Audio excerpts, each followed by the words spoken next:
fam. What a drag.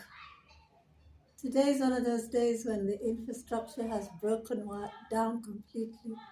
We're just having intermittent blackouts for indefinite periods of time.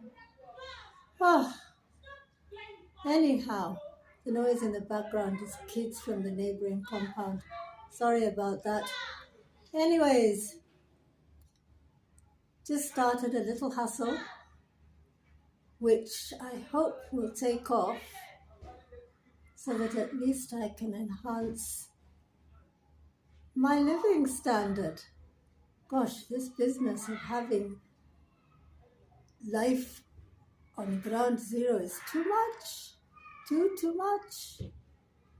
Anyway, see you on the next one. Just checking in. Bye.